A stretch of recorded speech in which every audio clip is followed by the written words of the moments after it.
Hello and welcome again to Four Mortal Coils. We're here late tonight with Trevor, Ray, and myself, Steve. Um, Tonight you will have to serve as our fourth Mortal Coil again. We're happy to be here. I'm sure I'm speak for everybody when I say that. Tonight we're looking at the death penalty. Uh, personally, this is one of those things that I've actually thought about for at least the last couple years. I've wanted to, at least talk about it with people. Um, I can only speak about myself in a lot of cases, right? And I've changed my opinions on so much since childhood, especially. As kids, we feel like we know what we're doing, but we don't. So tonight, I'd really like to talk about it. Do we have any uh, thoughts to start us off? In introductions, Trevor? Yeah, the later we do these episodes, the more we sound like NPR, and I love it. Yeah. Uh-huh. It's wonderful. I Mhm. cherish This it. We should the do it silence more is so often. much more present on my Yes, it's Mhm. it's more calm. It's like, yeah, we're gonna get into this. Yeah, we're gonna talk about the death Uh, penalty tonight. the tonight's topic, dude. That stupid Yeah, yeah. meme. You just sip on tea or something. I got a fruit smoothie right here. It's pretty good. So, death penalty introductions. So normally, a lot of the time in these episodes, we I usually talk second or third, and that kind of gives me the ability to pivot from what everyone else says and follow up with a different series of thoughts. Mhm. That is to say, That's kind like, of why I called Bray, you out.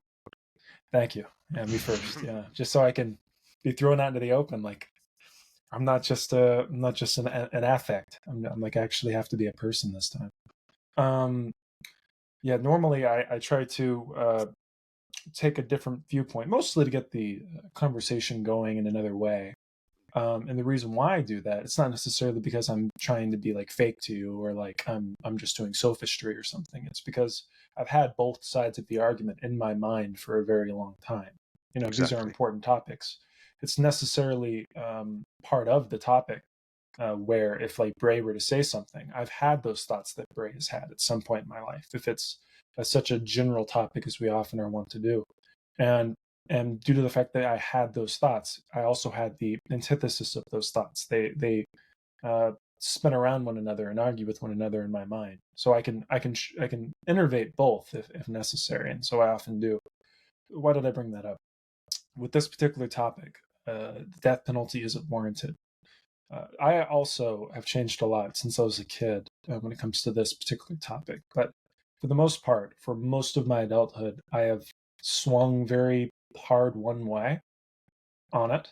That is to say, I'm very anti death penalty. I don't think it really does any good Sure. in the long run. I followed my thoughts through. I'm open to getting my mind changed, but for the time being, that would be my assertion that I don't think it does anything that we think it does. And the thing that the primary reasons for why we do it, I don't think are as valuable as the gains that we would get from not doing it. And we can get into that as the episode goes on. Sure. I might call upon you later to talk about those primary reasons. Like, what are the primary reasons why people um, say want the death penalty available in society, so to speak? Bray, what about you? Opening thoughts, introductions? Sure. Hello, everybody. Welcome back to the podcast. We're almost at 20 episodes. It's pretty crazy. 20 will be special, It will. Yeah. That's but going to not be as a special special one. as 21. I got something better than 21. 22. We'll get there. We'll get there. That joke will be said again 25. in a few episodes time, but Uh, sure. The death penalty. This is an issue that I've literally really never discussed at Really? length In or in all really at the all. in all the days that we were at Tech, we I never. I mean, c- I know we brought it up, but I we never had a dedicated study topic. You're right about that. We never I don't really. I don't think so. I don't Yeah. recall, Um, no. I can't say really that it's ever been an issue that I've thought extensively about. I know you guys said that you may have gone back and forth or had some changes in your mind about how you felt about it, but I guess I've never really thought that. I'll say this: when I was younger, I never looked at the death penalty, like people being executed on death row or anything. Like I never looked at that as, hey, maybe there's something more to this. Like maybe this isn't such a Sure. good thing. It was just never anything, like many things when you're younger, that ever, you know, grabbed your Registered. interest or Yeah. caused you to think more deeply about it than just surface level. Um, but as I got older, I guess I've developed a sort of disposition towards it, and I think my disposition is that I don't really see the point of the death penalty. Um, I do recognize some of the arguments for it. I understand why people make those. I understand a lot of the financial arguments when it comes to people who would otherwise be killed are now kept alive for, because if you're going to be sentenced to execution, then if you're not, your sentence has got to be like life without parole. Surely, I mean that's probably the, I guess if there is a tier, that's the next thing down, short of killing you, would be spend the rest of your life in prison. And so that's a lot of money, uh, potentially, to house these people. Not that our death row is more populated than like Gen Pop or any other uh, type of thing. Not nearly as much, but these people do exist. But I don't think to kind of keep it roped in. I don't think the state should ever be capable of deciding that they can kill you, even if you've done something incredibly heinous. I think it sets bad precedent, but I also just think it's wrong because, as you guys know, and if you're a listener to the podcast, and you know that I've said a few times before that I think it's the government's responsibility to ensure the citizens' well-being to the best of its ability, even if you're a criminal, even if you've done something wrong, you don't suddenly, in my eyes, lose the sort of protections that the government should extend to you. Now, there could be some argument for things like, like the things I've suggested in one of the previous episodes on UBS and things like that. But that's a different story. Sure. So yeah, I got a lot of questions. I got a lot of things to think about. Some sort of tangential points related to this. So I'm excited to see where we go with it. Don't be afraid to ask questions. I know I'm moderating or whatever, but as always. So I mean, like, here's my thing, people. My first my knee jerk reaction, so to speak, is that society is better off without certain people. All right, and that's not for me alone, of course, to decide who is better off in society and better off out of it, of course.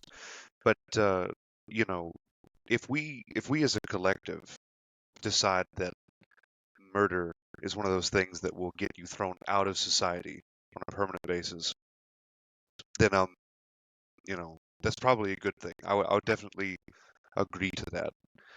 But so, I mean,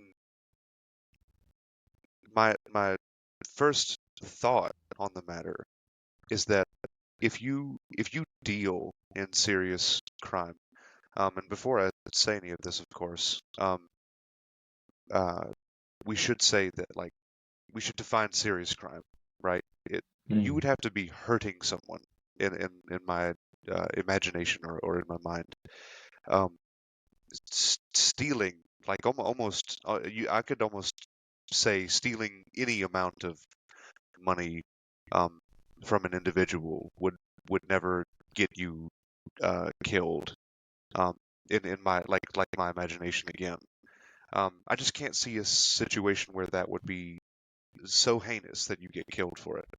I could see, however, and I want opinions on this later. I could see um, if, for example, you ran a scheme and you stole from a lot of people, like a ridiculous number of people, how that could maybe be grounds for like, well, um, you've cost all of these people, this much of their living and so on. You deserve to die. I really do understand that argument.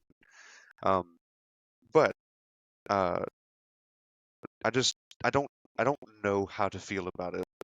Um, because like whenever I hear things like the state should not be able to kill you, I'm like, yep, makes sense to me. You know what I mean? Like, the Yeah. less that especially the federal institution, the less power they have over my everyday life, the better. That's how our country is set up. That's a very good way of setting things up. Uh, and so on. So, um, I also like this extension of protection argument. I'd like to talk more about that. Um, I've said before that, and not to get too far into this, but eventually I'm sure we'll get into it.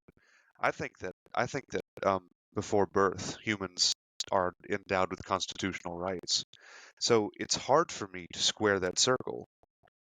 It's hard for me to say, okay, well, people on death row are not afforded constitutional rights. It's it's hard because if you're dead, you don't have those rights. To be clear, we have decided as a society that the dead do have some rights. You can't just go exhume a body. That's definitely against the law. You can't move the dead. With you can't just up and um, move a dead person. Like you can't do that. So there's a lot of ways to think about this. I want to circle back though to what Trevor was talking about. I feel like Trevor wants to talk more about the like not necessarily hard numbers, but like I have written down bad primary reasons. So I want to talk more about those. Like Bad what are the primary reasons. primary reasons why someone would be in favor of the death penalty, and why you said you disagree with them. Yes. So this comes from the perspective of somebody who was raised in Texas. I was raised in Texas, proud to be a Texan sort of mentality. And yeah, that was the place. That was the place I welled up from. And from that perspective, I will tell you this: generally, uh, it is this assertion that leads you to being very pro death penalty. It's the same assertion made by Walking Phoenix when he shot Robert De Niro in the face. You get what you fucking deserve. Yeah. It's that feeling. It's the vengeance. It's the cathartic like guffaw. Like you've caused so much pain. How much I want to hurt you. You've caused so much pain. Just earlier, right before this, right before we started recording, I was watching a docu series on the Son of Sam. If anyone doesn't know, the Son of Sam was this rampant serial killer in the late 1970s in New York City. He would just go around. Serial killers. Yeah, exactly. And the golden age of shitty New York City. It was Right. really, really bad place to live at the time. And on top of all of the shitty things going on, all like the mafia shit happening in New York at the time, all that kind of shit. They call it Fear City at this time period. And during all that, this guy just started walking around with a 44, just shooting people in the face without any warning. Do you know if they were women, male? Mostly women. Mostly women at the very start. It was mostly brunettes. And if they weren't alone, they would kill the Son of Sam. This guy, I think his name was something Berkowitz. Doesn't matter. Why did I bring this up? While he was on this murder spree, and it took him kind of a long time to find him, longer than it took to find Jack the Ripper way back when. And leading up to that moment, they were giving interviews with like people on the street around like the Bronx and all the areas that he would strike, and they would tell the news reporters, "I not only want this guy caught, I want him tortured. I want him to suffer how I feel. I need him to suffer how I feel. He needs to be made to feel misery, this man, this person who has terrorized us for so long, who's killed so many innocent people for so long at these hospitals. You would like run up and like the reporters would immediately interview the families of these people whose like 18-year-old daughter was just killed. And just look at their faces, and you would see the recording on the news of this man's face right when he discovers that his daughter is dead. And it's that moment where you really start to feel that need, that not want, need for vengeance. It must be done. It must be done swiftly. It must be done soon. It's that feeling, that general thrust that leads to the assertion that the death penalty is warranted.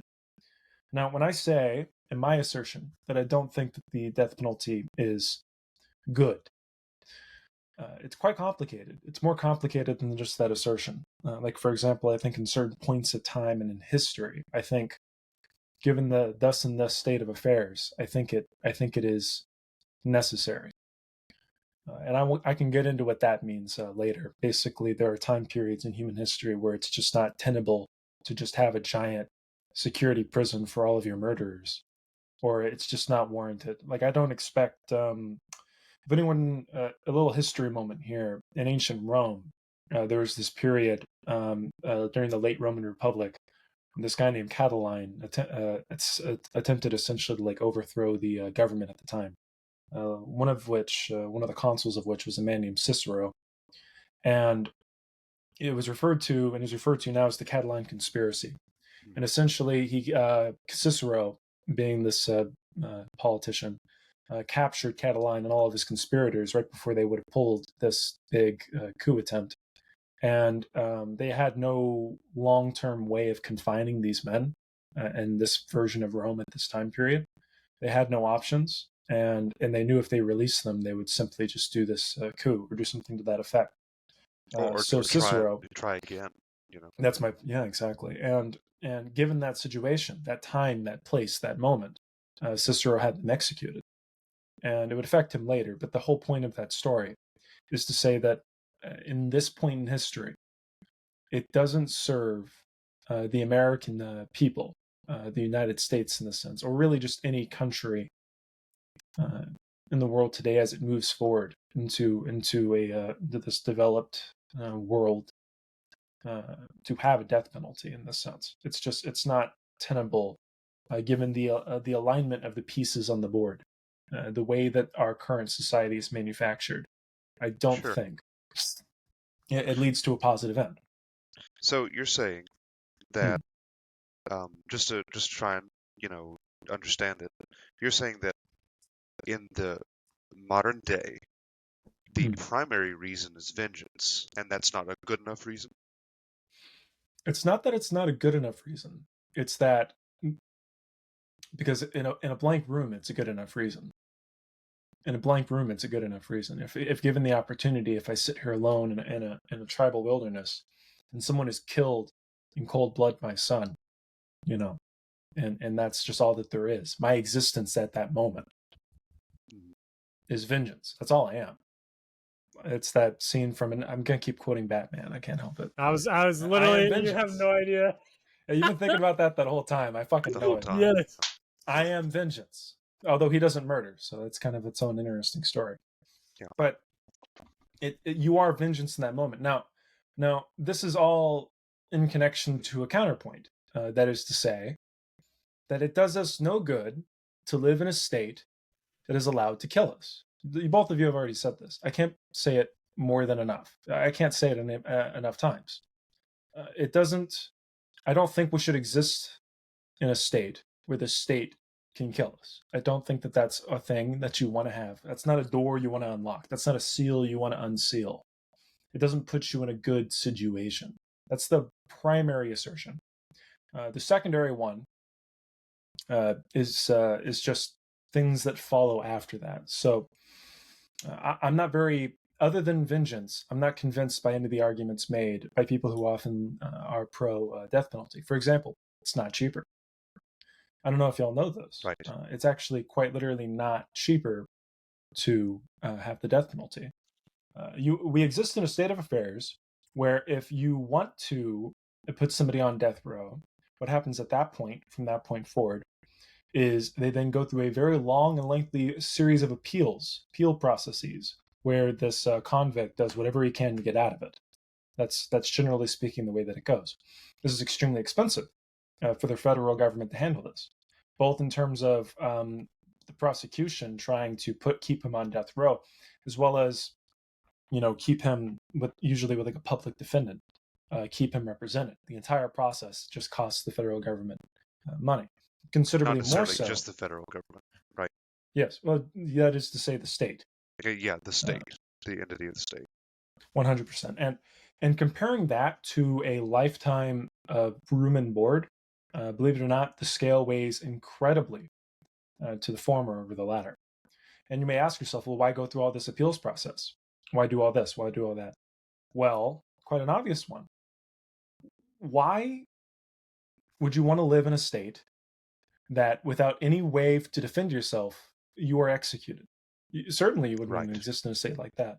We're inventing for ourselves in this conversation now, theoretically, the state of affairs in the statecraft that'll follow after us. That's what we're currently discussing. And within that, you realize that it's just not tenable. I have yet to hear a very good argument besides that moment of vengeance, which is just not as good of enough of a reason compared to the ones I have just listed. No, so like I'm going to be honest with you. Whenever I first learned that it was actually cheaper to incarcerate. First off, I take you on good faith. I mean, I've heard that before. I've at least seen or glanced at that data before. So I mean, I believe you. That is so hard to believe, though. And like, especially the first time I heard it, I was just like, I mean, that can't be true. But I mean, why would Trevor lie about that? I mean, I mean, how would it gainsay him to lie about that? Um, so listener, if you're with us on this point, like if it's the first time you're hearing about that, that's a big deal for me. I know that for sure.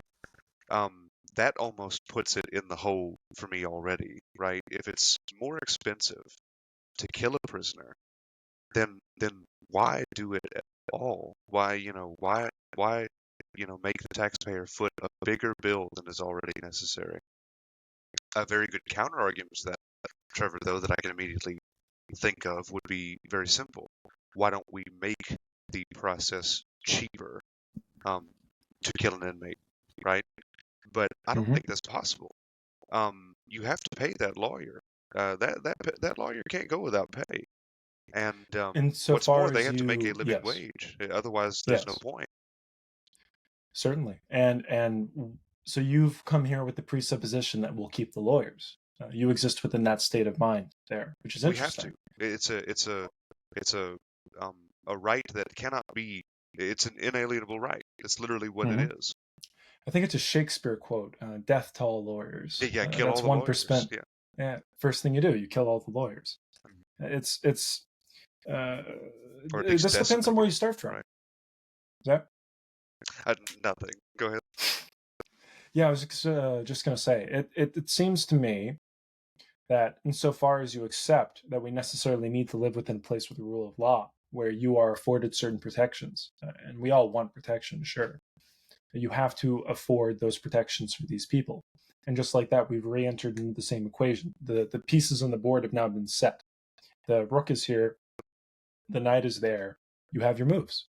Sure. You've accepted the fact that we need lawyers. That's the rook there. You've accepted the fact that we need this here. You've accepted, you've accepted the fact that you don't want to exist in a state that just can voluntarily kill its citizens. The pieces are set, and all you have on your side, if you try to take this assertion, is vengeance. That's all that remains, and that's all that remains. And I can't. So we should go a slightly different direction.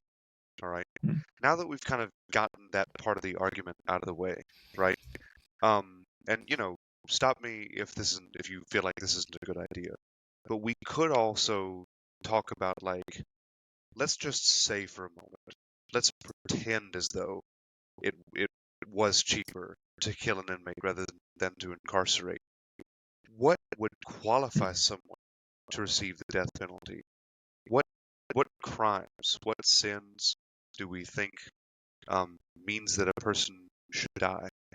For example, I mean, we should bring this up in the case that the listener is not on board. But I think that everyone has the right to defend themselves, for example. So let's just go ahead and get that out of the way, right? In other words, if you're being attacked and you um, kill someone, we do have a word for that. You killed them. You didn't murder them. And it's up to the facts, of course, that you could prove and with this rule of law that Trevor's brought up and everything. But like I say, let's also get that out of the way. I really want to hear from Bray. Like, can you think of a situation that would warrant the death of a member of society? I mean, what if society gets together and says that this person ought to die? Those are two different questions. Yeah.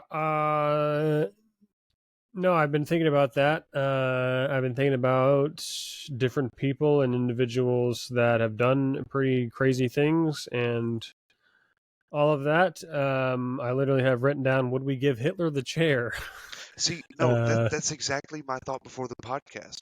I thought to myself, okay, if Super Mega Hitler were in front of you and you had the chance to kill him, would you? I mean, right. it's a You know, big deal. Before we dive into that, I think it's funny because the more we talk about this, rather the more I think about the different ways that this is in a roundabout way represented in media, and I think maybe we don't realize just how often this exact sort of dilemma comes up. We're talking in particulars about the death penalty as it relates to the state issuing death upon somebody of the people, but I think there's so many implications that sprawl out of that, like there's fingers and hands coming out of that touch many different places. I mean, we've already even mentioned Batman, and obviously this is a comic book hero, or depending on your point of view, not a hero.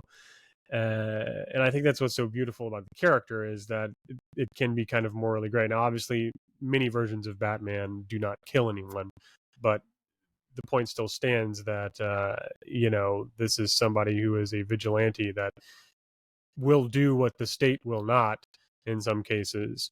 Go in there without a warrant, so on Right. and so on. And so it's those are things to consider. Or anytime you've played a video game, and there's been probably countless examples that unfortunately I can't conjure up right now, but where they ask you to basically do the same thing. It's like, here's either a killer or some evil character that got off the hook, and now it's like, well, are you going to go do something about it? Or is it or like when Skyrim's got some great examples. You start the game about to be executed by the pseudo state, and then the military governor. That's a great. Governor, right? General Tullius. Yeah. And then the minute you walk into Solitude, some dude's being executed because he opened the fucking doors. Yep. And so there's some guy who stole a horse in the opening, and he's about to get his head lobbed off. And of course, he gave himself the death penalty by running off. Some might say Hitler did the same thing. There's a lot to consider. But like I said, I think this sort of dilemma presents itself a lot more often than we think. Do I think I would give Hitler the chair? That's a really hard question. Because again, it comes back to what Trevor and you were just saying, is like, still at the end of the day, without the extra considerations that Hitler is literally an enemy of the state and not a citizen, and yada yada yada, all these other little nitpicky things. It's still like I would literally just be doing it for vengeance, because the total weight of what was achieved because of his hand and his sway was so great that it felt like it needed some answer beyond imprisonment. You know, it's like the mortals version of us trying to comprehend divine judgment. You know, like I completely abhor the concept of hell and eternal punishment, and I can't think of any there logically there is no worse punishment than to be, In damned pain after eternally death, to, yeah. right. What's the phrase, infinite punishment for a finite crime, and in Right. some cases you could consider the death penalty the same thing. We don't know what happens after we die, or if I'm not going to get into that, but you are offing someone before their expiration date naturally, or by whatever means that entropy has planned for them. Bray, that's not the right way to talk about entropy. Entropy has plans for Oh, you.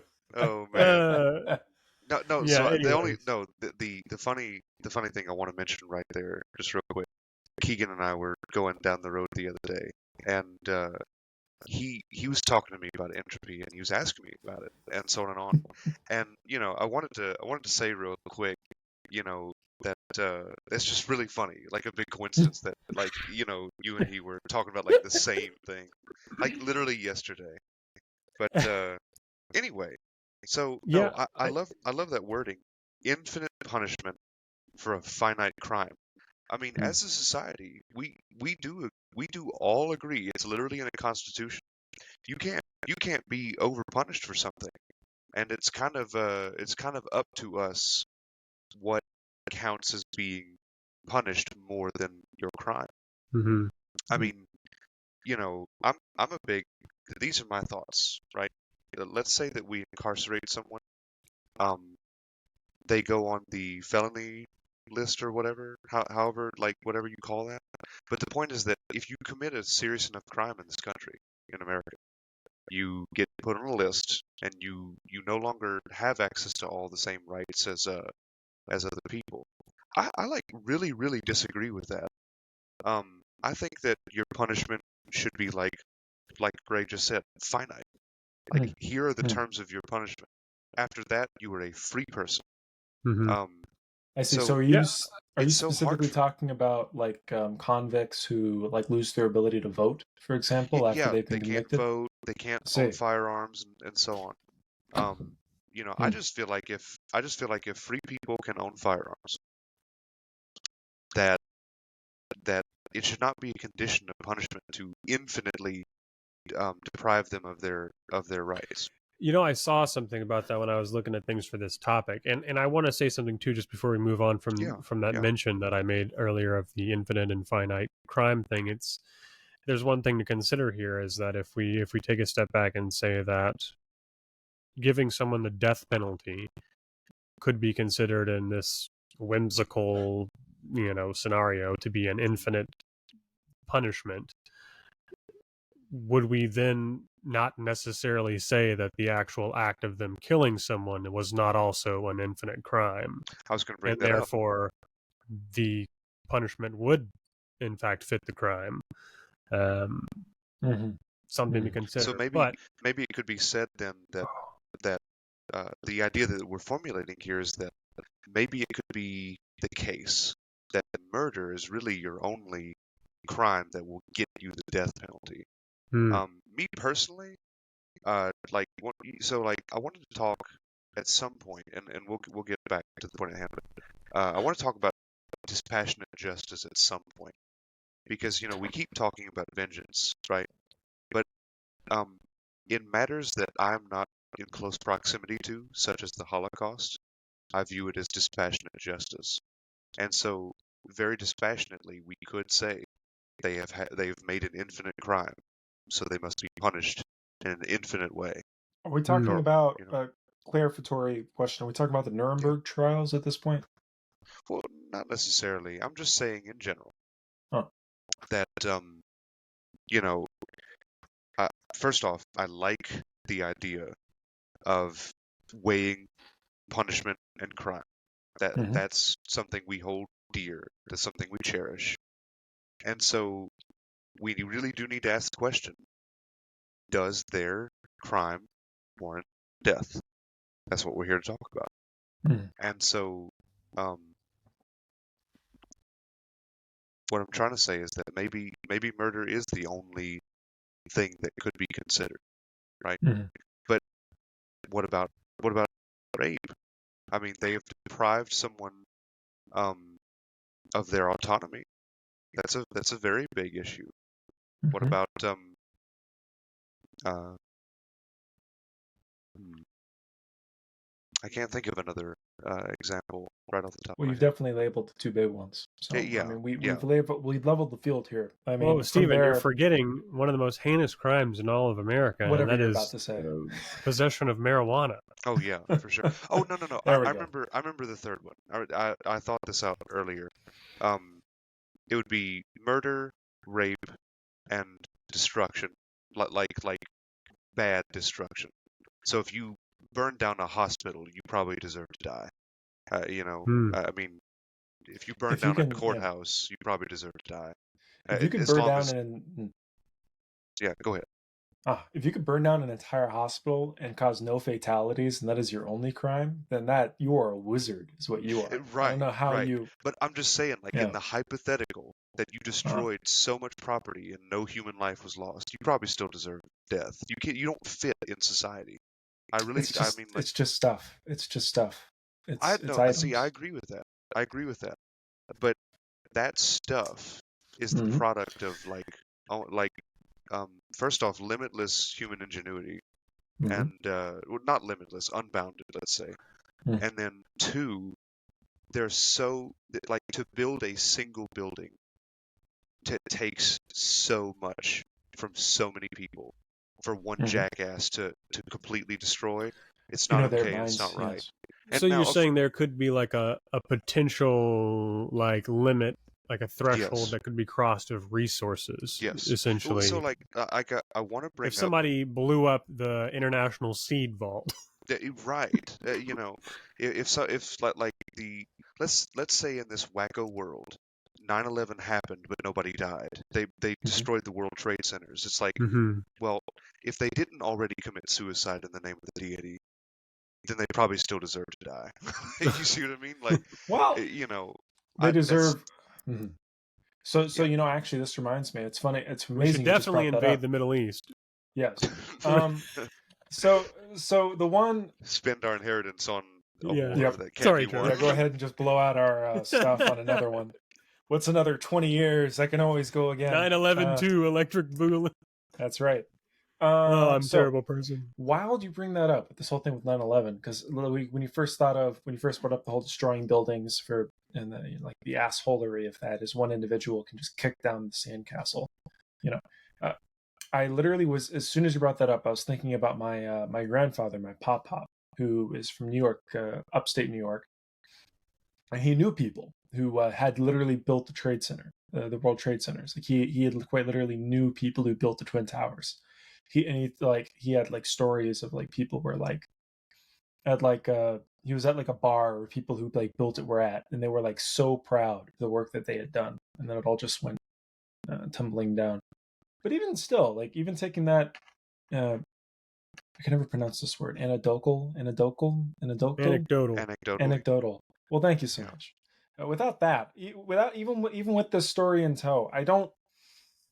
Again, it's like when you exist in a space within an ethical space, when you try to build like a moral structure for yourself and try to encounter the world with it, you have to start with something, some sort of pole to which you balance yourself and understand your world from.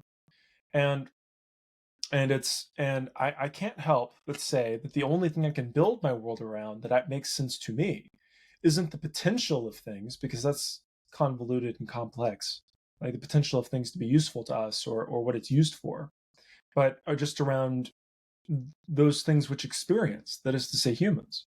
Like the gravity from which I pull myself around and understand my world from comes from other humans. I do the things I do and understand the moral space through humans. If it's immoral to destroy a building, it's immoral to destroy it due to the fact that there are humans in it.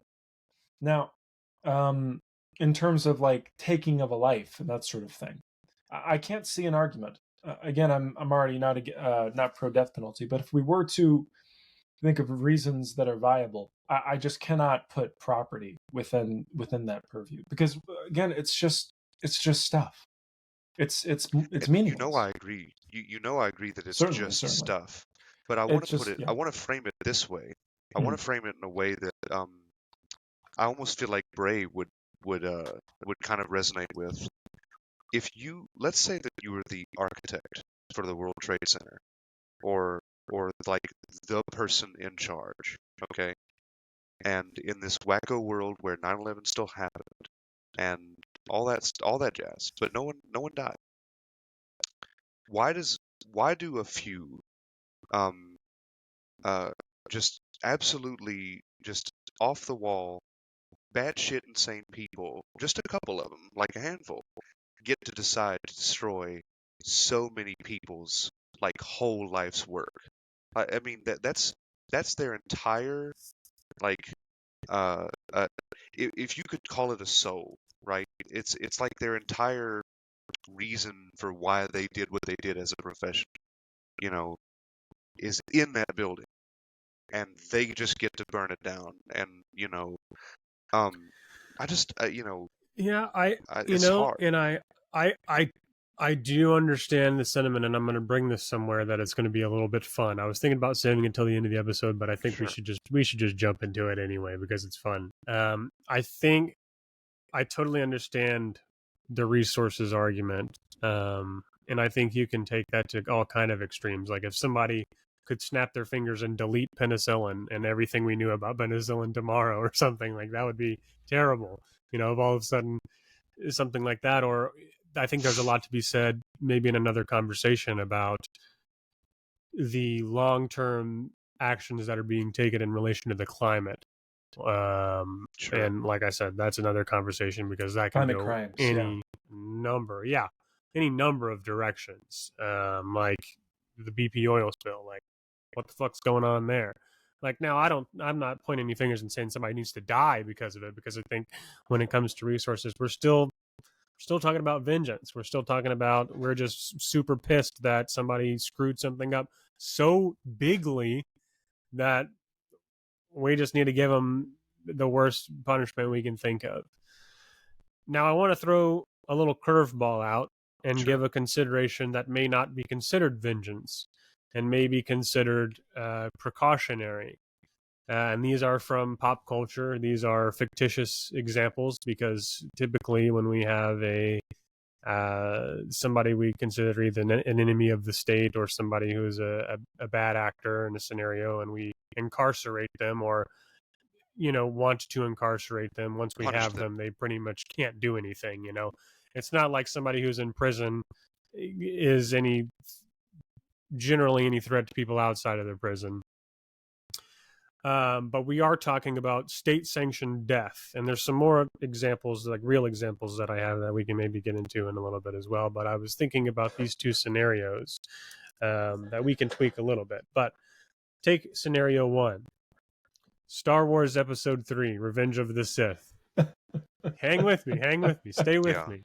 One of the most climactic points of the film, the Jedi weren't really operating as the state, but you could consider them as close They to being certainly the were. state. They were sworn to the They were an Senate. arm of the Republic, but I Yeah. mean, the whole That's like entire the Marines. conflict. The Marines aren't part of the state. The scapegoat was that they were trying Yeah. to become the state instead of just being a service of the state. Right. Which brings us to the conflict, which is they go to arrest Chancellor Palpatine, and three of them are struck down very quickly, and suddenly it's between Mace Windu and the Chancellor, and he's got him at blade point. He's too dangerous to be kept alive. You have lost. And this is it. And Mace Windu has decided that, like you said, he's too dangerous to be left alive. He has control of the Senate and the courts. But The Anakin is oppression of here the and Sith saying, will never right, return. right. But Anakin is upholding his rights as a citizen and saying that he must stand trial. I need you. Now we have the benefit of knowing, and I think anybody within reason know that he is capable of probably getting away. In fact, we have seen that he was capable of getting away in this fictitious story, obviously, of this immense power and being able to sway people into believing whatever. Yeah, because we saw him rearrange the galaxy into the first galactic empire. Right. I think he got away with it. But I think we could say definitively that he was in fact too dangerous to be left alive, and we might side with Mace Windu in that scene and saying, well, we just need to off him before he does anything worse. And so in this sort of fictitious scenario, it's like maybe we can consider, well, maybe the state should have the right to kill somebody if they are such a grave threat. But another scenario, we do reserve that. Well, right. We literally send that's a whole bunch of boys off to war to kill the enemies of the state. Right. And that's one of the places that I wanted to talk about. Man, was, we need to talk about war, that. Oh man, and things like that, and then also things like they're still police. humans. We're past the 19th century idea of like calling other people, from other countries subhuman. Right. You know what I mean? We all know we're all human. Now that example that I gave was one that has clear malicious intent, right? And again, these are fictitious. These are just for fun. They're just for fun. We know that Chancellor Palpatine wanted to hurt people, really and badly. so it's a little bit easier on our mind he to say he got to go. He got to go. Maybe not for another 3 movies, but he got to go. He got to go. So consider another fictitious scenario. Have you guys both seen the movie Logan about old man Logan Wolverine? Yep. Also, it was 6 movies before they got rid of him after the part 3. You. Those don't exist. Get out of here. Very expensive fan Those were very expensive fan fiction. I don't know what you're talking about. Anyways, so again, this wasn't the state acting here, but we could pretend as though this were the case. Consider Professor X. Professor X was up in age. Many things were contributing to his loss of well-being, loss of sanity. And Professor X had the most OP power of just potentially eradicating like everybody. Not an Omega level mutant, by the way. Right. But he didn't want to do that. Right. It was, nature taking its toll on his body, and, he could at any point, without taking his medication, just completely devastate the world. And so some people, I believe, in the movie were motivated to simply off him before the inevitable in their mind happened. So we could consider a fictitious scenario where is it ever acceptable to intervene before something could potentially happen that involves killing someone for the greater good of maybe do we throw Professor X on the trolley track to stop? I was gonna bring this up. It's just a very extended it's a trolley problem with more steps. A lot of it becomes a trolley problem with more steps. Yeah, that's right. The myth of Sisyphus, except we're up against the trolley problem. Yeah. Right. Wait, it's all the trolley problem? Always has been. Yeah. Anyways, thank you for entertaining my fictitious stories of the day. So Bray, I'm happy you brought this up because I was going to bring this up later, and I want to get back to Trevor for sure. Straight up, I would like to say something for everyone to hear me that would possibly be listening to this, whatever. Okay, if we had a treatment option for the criminally insane, then that would be great. That would be a wonderful world to live in. I'm thinking of Star Trek right now. Of course I am. Of course, yes. Like if in Star Trek someone is guilty of murder, they under no circumstances kill that person. They give them medication. to make sure it like literally never happens again. Like it's just not possible. Um, you know, and so like that's a fictitious example, but it's a little less fictitious, right? I mean, Mm-hmm. we could potentially have a treatment that helped people who just needed to kill other people. I mean, conceptually, I'm just trying to put this in a frame of reference. I have no idea how it worked, but conceptually we could, because there's something I won't say wrong with them. There's something not acceptable to society about them, if that makes Mm-hmm. sense. Mm-hmm. But Trevor, I Yes. mean, you know, I want to talk a little bit about um, vengeance versus blind justice. Do you think that there is any difference? Do you think that that's a difference without meaning and so on? Well, what do we mean by blind justice in this instance? Well, uh, so blind justice to me um, could be a very American idea. Probably not. I know that I know that these ideas do not come exclusively from America. I know that, but this idea that the state actually lifts the burden of vengeance from its constituents. Mm-hmm. So if you guys saw me murdered on this camera, like for sure it happened, you know, um, like even biblical law suggests that you two would be kind of honor bound to come and stone Mm-hmm. the person that had executed me. Um, so on and on. My point is that there are definitely law systems we can point to that, like, okay, this right here is vengeance. Um, but even in biblical law, it said that you can't do this for a period of time, and that a judge must be uh, found in one of the sanctuary cities, and blah blah blah. It's a very complicated process. Of course, it was. It was given them by the deity. but, you Right. know, and my point here is that if you guys saw me killed on camera, the state kind of tells you not only do we alleviate you of the burden of vengeance, we're telling you you can't do that. You may not do that. We're going to take care of this. Other people not connected to me, Steve, will look Mm-hmm. at the evidence, namely the jury, and they will decide the fate of the one who did the act. Hopefully. Obviously, a lot of that's idealized, but that would be blind justice to me, alleviating the burden of vengeance. Mm-hmm. Now, is there a distinction between that and vengeance?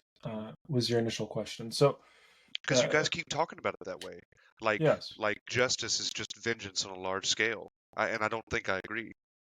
That's why I want to talk about it. No, yeah, no, I wouldn't visualize it as vengeance on a grander scale. Sure. It so it can be. Mhm. Man, it can be. In a lot of instances, it's We its already brought own up Afghanistan. say it. I said we already brought up Afghanistan. Yes, we did. Yes, we did. But if you think of like any like play model in front of you of like the way that the state rules its uh, system, Mhm. justice. I mean, it's not a synonym for vengeance, but they're so adjacent in a lot of They are respects. adjacent. They're very adjacent, and to me, the difference, the not so subtle difference between the two, is all in terms of well, the initial assertion that I had brought from the very beginning, which is in relation to the state and like what is good for all of us. I think I think this comes down to that being the fundamental distinction between blind vengeance, or that not blind vengeance, Blind vengeance. vengeance would be Yeah, awful. yeah. But in blind justice, the distinction there is that blind justice is a scaffolding that welled up from the need for small groups of people to functionally live with one another without blood feuds destroying everything. And as things grew and grew and grew, as they are wont to do when things go well, and proceed to do even more well, you become very reliant on these old fixtures as sort of the bedrock or the base from which many of the ideas and the ways of living that we have today flow and exist. That is to say that the place that you exist in now, viewer, the three of us, is insistent upon the existence of something to the effect of blind justice, or something to that effect. Now, there are exceptions around the world today that are You're also, saying that we as a yes, society rely on blind justice. Would that be a that's okay as a characterization? yes, it is. Yeah. That's a perfect encapsulation. So that's what that is. And that is what blind justice has become. It started small, it's become what it is.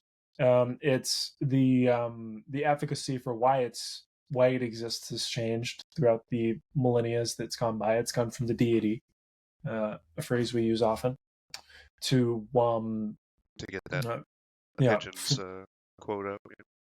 ah, I- I'm um, pretty sure I don't know if he was the first, but he referred to it as the deity, like the mhm, delusion of the deity. right. And you go on from there to this assertion of we the people, and it emanating from the people, from like you have this whole thing with like what happened in England with the what's it called, what the fuck was his name, he created his name, he had like a weird Cromwell, that's right, Cromwell. Lord Cromwell. He did this whole thing, this is He before the did a whole American Revolution. complicated thing.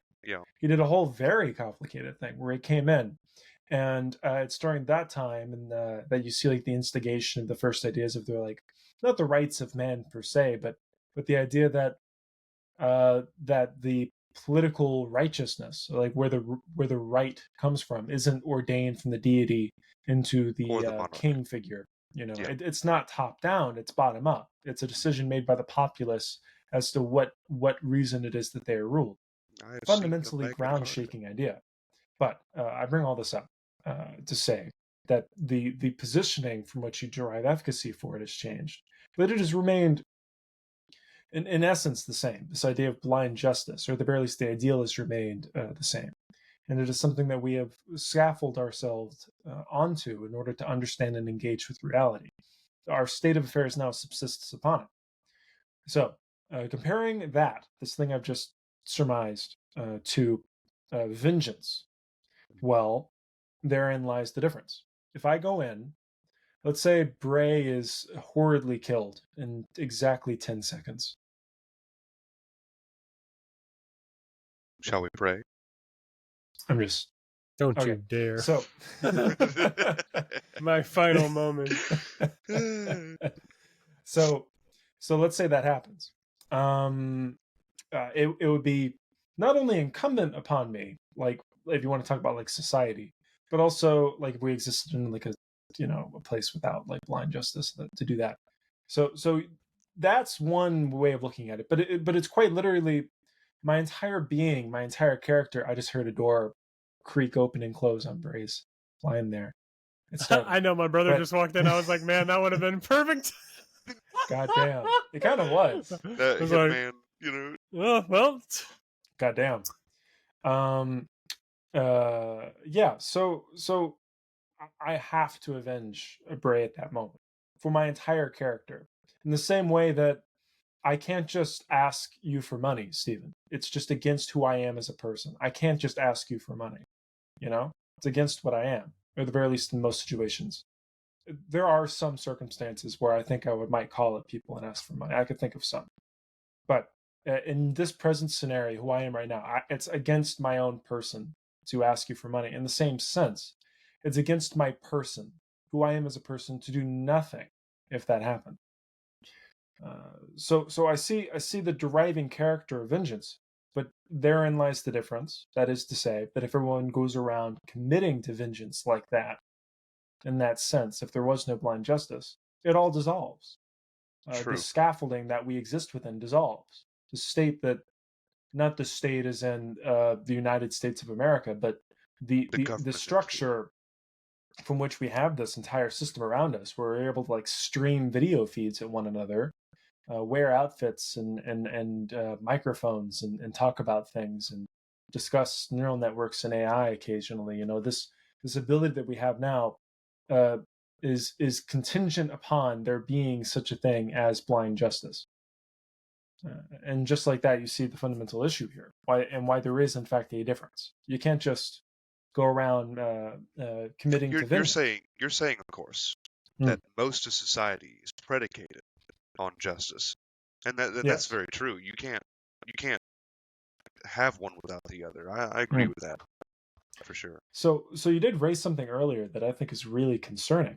That is to say, what do we do about, well, other countries and war and sending, quote, our boys to other places to then do these things, to do things that we have just spoke about right now. Like, it's no good for us to have a death penalty, and at the same time we'll be in a completely different conversation, and then I'll say something to the effect of, thank God we sent in soldiers to XYZ, or thank God World War II happened and we sent in people to go kill those Germans, doing whatever hijinks the Germans were up to that century. It's always hijinks. That particular century. That particular century, that's right. Yeah. They're either crossing the Rubicon or some other tomfoolery. Yeah, that's the complicated juxtaposition there, that contrast, because I think what we've started with and ended up with now, an hour and a minute later. Wow. I think what we've come to is what we started with. That is to say, the three of us don't have any sort of reasoning to believe or argument for the death penalty. We've explored around it, but suffice to say, we all have essentially the same opinion. But there's that disparate separation there when we talk about, well, what about killing in the name of one's country, and what about, is there such a thing as justified killing, and extrajudicial affairs in that regard? It's scary because I don't have a good answer for that. Well, if you had a good answer, right, I'd probably call you out on your bullshit. You know what I mean?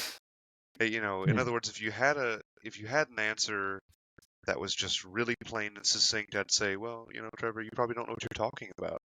And listener, viewer, if there's one thing that I know we three can all agree on for certain, it's that we don't want you to understand what to think. We want you to understand how to think.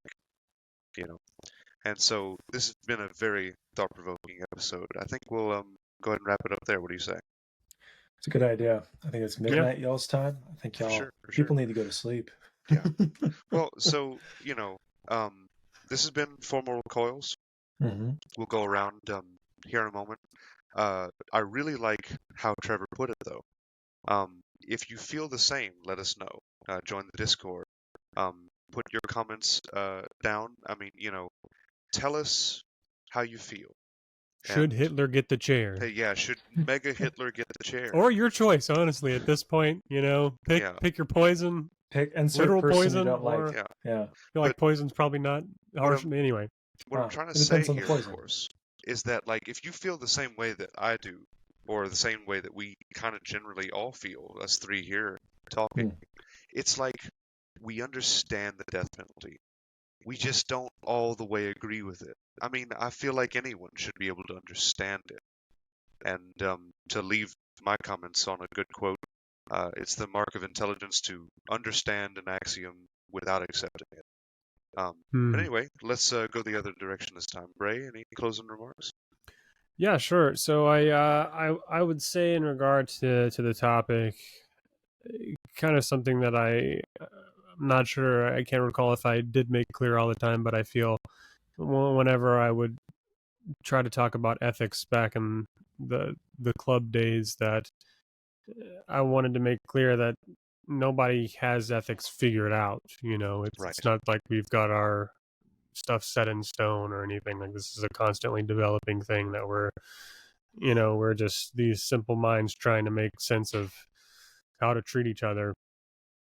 And here we are talking about one of the most complicated ethical issues ever devised, which is, when is it ever okay to kill somebody else?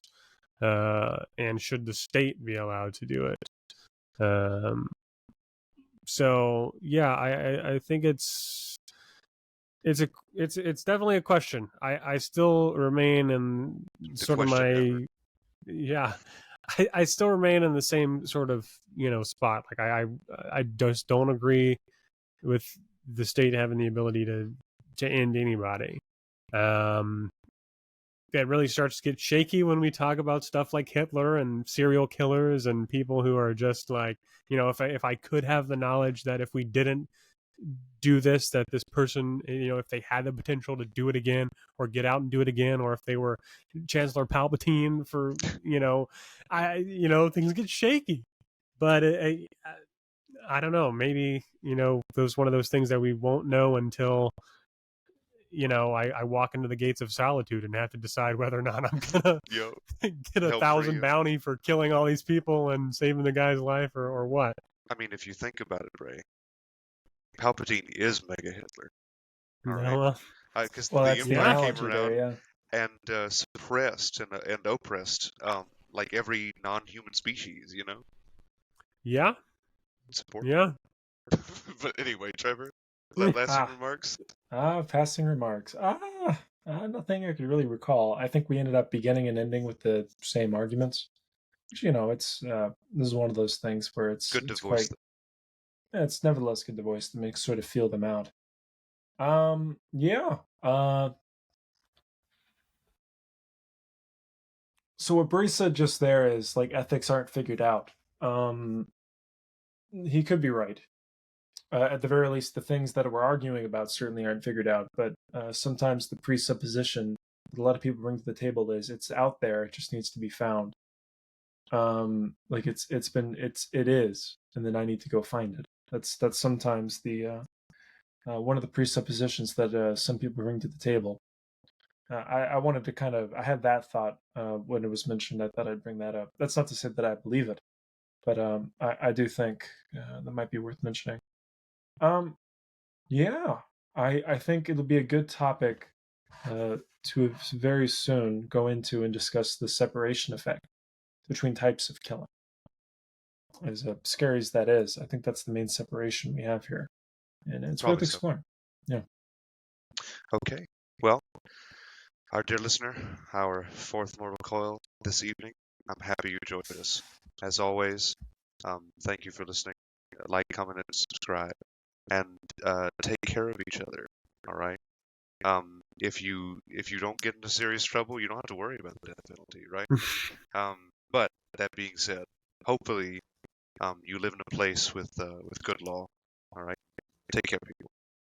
And if your friend gets whacked, it is now your moral duty and obligation to hunt your biblical them obligation. down and bring your stones.